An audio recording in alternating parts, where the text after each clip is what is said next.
Hope everyone's doing great today. Today we're taking a look at the SBDC031. And as you can see on your screen, we are talking about the Seiko SUMO. Yes, the SUMO is kind of an elusive watch for Seiko collectors because you can't really find it at traditional dealers. It's found mostly in Japan. We don't have easy access to it here. The Seiko boutiques and a few select retailers are able to carry the watch. So you'll find them here and there, but they're not as prevalent as the Turtle or the Samurai. Now, this watch is definitely a step above the Turtle and the Samurai. While both are great watches and have a good following, you've got a better movement, the 6R15. And the price isn't too much more when you compare them, a SUMO compared to the price of, let's say, a Samurai.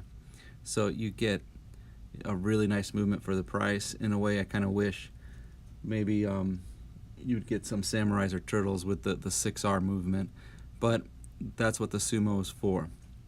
So you can see there some of the signature look of the SUMO is those wide numbers right there across the bezel.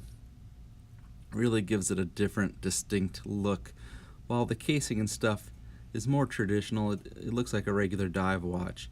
There's nothing super unique about it that makes it stand out like the Samurai or the cushion-shaped back of the Turtle.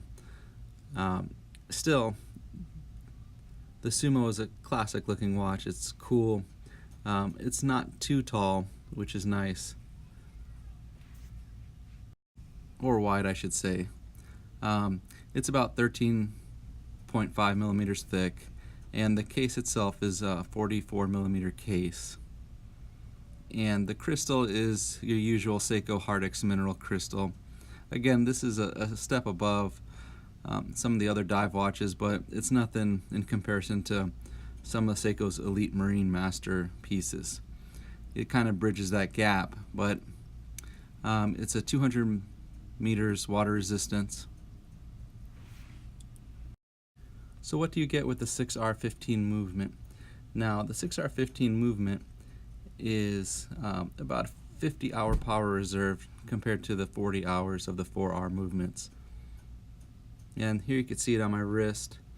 It's a nice size. I like how flat it is. It doesn't stick out too much, so when you're walking around, you're not going to be banging it on things. And again, it's just sharp looking. The numbers really give it a different look. It's funny because, like I said, the case doesn't make it look too different, but those numbers really give it its unique style. Here it is, some great lume again. And thanks for taking the time to check out the SBDC031, or as we all like to call it, the Seiko SUMO. Thanks.